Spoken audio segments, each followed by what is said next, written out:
how Bharat Seva was born, and what moved you to create it. It's been there with me, I think, right from my childhood. Like when I walk on the roads, when I see my neighbors, when I see children crying, I always used to wonder why, what for. If you want to dwell a little bit into how your upbringing, your art, or family, and all of the values shaped for you to desire to want to serve people.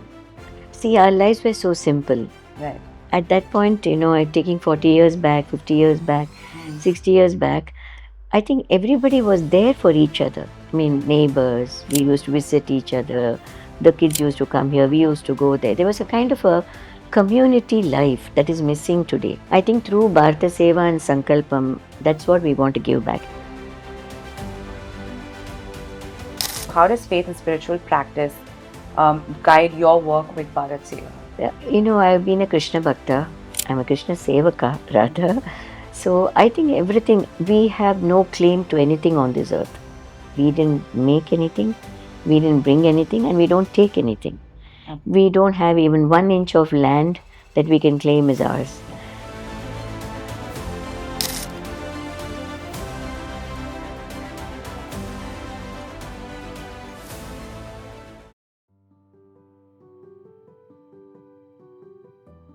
Welcome back to the Green Generation, where purpose meets possibility. Today, I am Shruti Sitaraman as your host, and I am a content creator, an entrepreneur, and a sustainability advocate. And in today's special episode, as our special guest today, we have a woman whose very presence feels like grace in motion. She's a teacher, a leader, an artist, and a seeker, and she's also someone who lives her values with humility and deep purpose.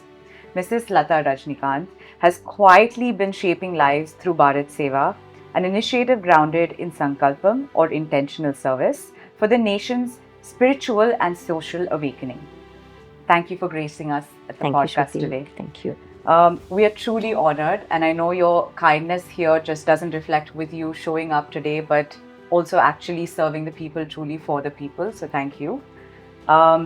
And I just want to dive right in to the very basics. So can you tell us a moment that takes you back to how Bharat Seva was born, and what moved you to create it? It's been there with me, I think, right from my childhood. Like when I walk on the roads, when I see my neighbors, when I see children crying, I always used to wonder why, what for. I mean, a child is born to smile, and are we all equipped for the upbringing in this country or the world? The kind of stories that we come across through the day, and even as a student, I used to take care of children in my vicinity. They used to leave the kids with me, and I used to look after them, tell them stories, create a small library, create a small toy center. So, starting with children, and then women, and then slowly cattle, animals. I mean, my heart was going out to find out how useful a day can be in somebody's life, even as a student. Right. So, it all begins from there. I think the kind of environment and upbringing my parents gave me, Absolutely. that is very, very, I think, very important in how I think. No, absolutely. And it's great that we're also thinking of animals, the whole ecosystem, and not just human beings. And I think it's wonderful to know that you've been practicing it your entire life, which is great. But if you want to dwell a little bit into how your upbringing, your art, or family, and all of the values shaped for you to desire to want to serve people. See, our lives were so simple. Right. At that point, taking 40 years back, 50 years back, 60 years back, I think everybody was there for each other. I mean, neighbors, we used to visit each other. The kids used to come here, we used to go there. There was a kind of a community life that is missing today. Right. Life was much simpler than all this. I think technology has taken away. Though I'm able to talk to you and you're able to take it across the world, but technology in a big way has taken away a lot of simple living amongst all of us. And I think nobody has time for anybody right now. And time is the key. Like we used to have the time to sit, talk, go visit somebody coming to visit us, or exchange thoughts, exchange ideas. that kind of simple community life that the ancient India taught us. I think that has been taken away a lot by, I think, maybe following the Western culture blindly, or going into tech. Like for example, the mobile. We know it is mandatory, but at the same time, we know the kind of harm it can create in everybody's life. It has taken away so many professions out of your life. We don't meet those kind of people today. I don't meet a typist today. I don't meet a videographer today. I don't meet a photographer today. Everything is there on your mobile. Yeah. So that many type of characters miss out on in your life for our children to meet and interact also. I used to go meet a vegetable vendor who's walking on the street with a cart. Yeah. Now his family, my family, it was no different. Hmm. It was like he was doing something and we were doing something. And I've seen all this right from the villages where my grandparents lived. Yeah. And the kind of exchange of, everything was art, music, simple food. It was very, very, it's very difficult to even think how we lived like that today. But I feel that our current generation is missing that. Missing. And we are trying through Bharata Seva to see whether we can take back a little bit of that, we can bring it back to the kids today for their benefit. You're absolutely right, because we were talking very recently with someone, me and my dad, and we realized that sometimes, because I've gone back and seen where he's grown up in a village, sometimes I think even he's lived most of his life in that comfort or in the life that he's created, and I'm very privileged to be able to have that same life, that it took me a while to even process that's how he lived, with the water pumps, with nature, with Yes. And going back made me realize how connected with nature he was, and how disconnected with nature I am. And also growing up, it's always a conversation I had with my parents, because we never had the concept of playing outside with your friends, especially maybe it was still a concept in India while I was slightly younger, and but living in the Gulf, just not being in that community concept. Of course, we had friends and we had family, friends, and community in the smallest way possible, but it's not the same as I'm sure you or my parents or multiple other generations before did it. And I think that also creates, like you said, the awareness and education to want to create the community concept. Yeah, because children used to go to school, come back, take the cricket bats, go to the streets and play. Yeah. And the cars used to stop for the ball to pass. It was that kind of understanding in the social communities that children come out, play, and neighbors, that neighborhood community thing is quite missing today. I'm sure your father or me and all of us can relate to that kind of, like when we used to go to the village, Jetkas used to be there, simple living. But if they ask us today, how did you spend your time? Without all this, we had no time. We went to school, came back, played, went in, came out. It was so lovely, and it was all about. My father was singing, my mother was singing, I was singing, my brother was singing. All of us used to sing together, eat together. It was all very different. I mean, the small pleasures in life is what they say, right? Yes. They say you can achieve a lot of success, money or fame and all of it, but you don't realize what life is truly about until you have the people to share it with, Exactly. and the community and the seva. And like you said, putting a smile on somebody else's face is so much more liberating. Yes. And so much more fulfilling than achieving it only for yourself. Yes. So thank you so much for doing so much for the people. I'm going to dive a little bit into faith and spiritual practice. So how does faith and spiritual practice guide your work with Bharat Seva? Yeah, I've been a Krishna Bhakta. I'm a Krishna Sevaka, rather. So I think everything, we have no claim to anything on this earth. We didn't make anything, we didn't bring anything, and we don't take anything. We don't have even 1 inch of land that we can claim as ours. Nothing that we earn here or gain here was created by us. It is given to us. Like Swamiji always used to say, it is given to you. So all that we need to do is to take care of it. We just have to take care that it is well kept, well maintained, properly circulated, properly distributed.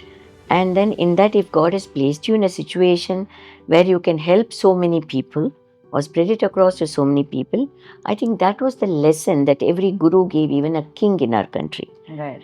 Like it is you. You're the father of the entire place, and you have to take care even of a very poor a person who's traveling also. So they used to build tinnais and keep it there. You sleep. The lady used to come and give the food.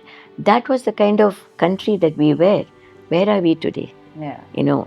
People are scared of walking on the roads. People don't want to interact. There's a fear. Somewhere we lost out on that.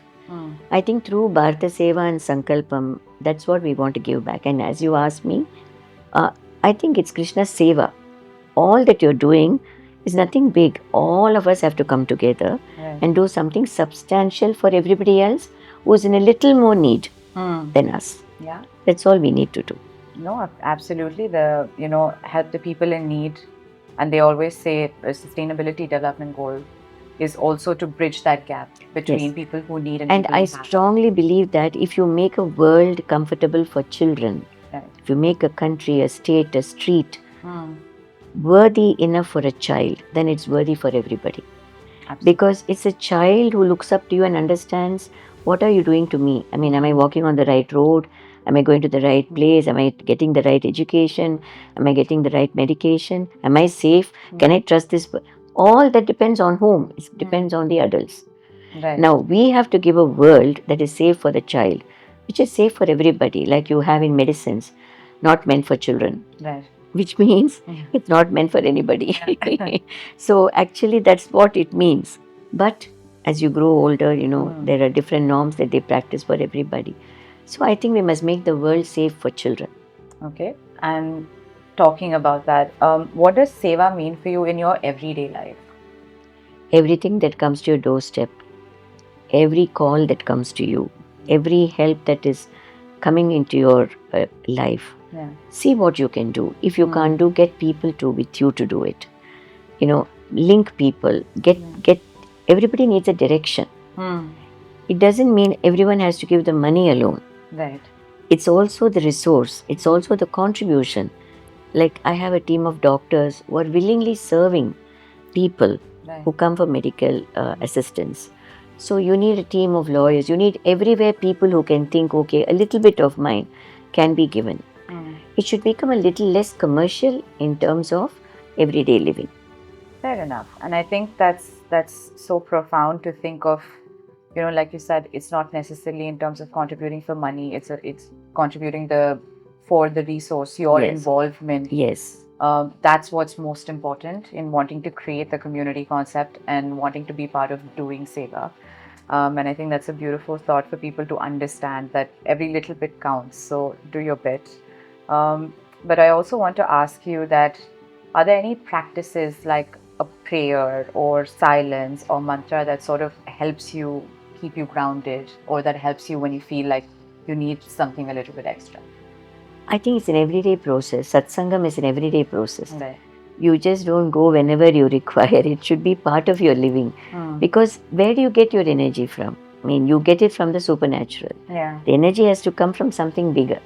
So we know there is something that drives everything. We know the supernatural. We know the how energy works. Yeah. So I do satsangam very strongly every day, and pravachanams, my bhajans. I'm a singer myself, so seva to the Lord, Yeah. and whatever best we can do, bhajans, getting my parayanams done. So I'm in touch with that on a daily basis. Yeah, and they always say you shouldn't only be praying or meditating when you need help.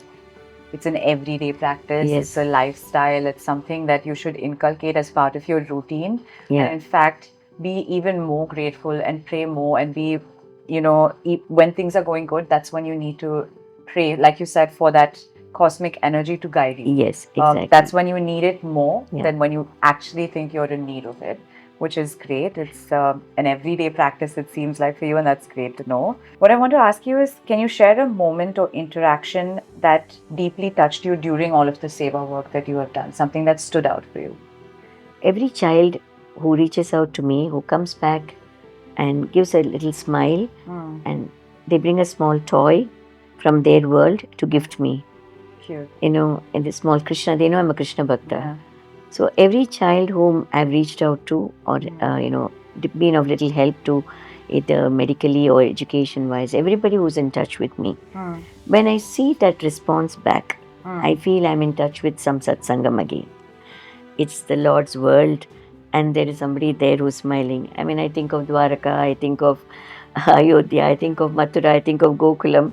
I go back to Nandagopal's times. When you feel that kind of energy that comes back, it's not wealth. It's that happiness they share with you, Yeah. having received something from us, and or some guidance from us. That makes a big difference. Absolutely, and I think it's also the energy with which they come to you and give it to you. You feel that Yeah. energy, and that itself translates. Sometimes you may not meet them again. Yeah. They may say a bye from far away and keep on waving to you from a little away. Yeah. And that's the time you will feel, oh, I may miss this child, I may miss this person. I wish everything well. Those are moments which you cannot describe. Yeah. And that's the way I feel people would have felt when Krishna left the planet. Where are you going? That's the way, that's a divine connect that you can feel when you do good. I mean, good is a small word when you can extend yourself. And like you said, I think it's energy, it's cosmic energy, it's beautiful energy that people come with, and they think that there is only energy that comes from the superpower when you pray, Yes. but there's so much internal energy. It's your subconscious mind, your mind. You pray a lot, you meditate a lot to also channel that energy from within. Yes. To transcend that to other people, while you're doing seva, not just. And I think that makes the biggest difference. Yeah, Shruti, I think it's there in every tree, every plant, every flower around us. In nature.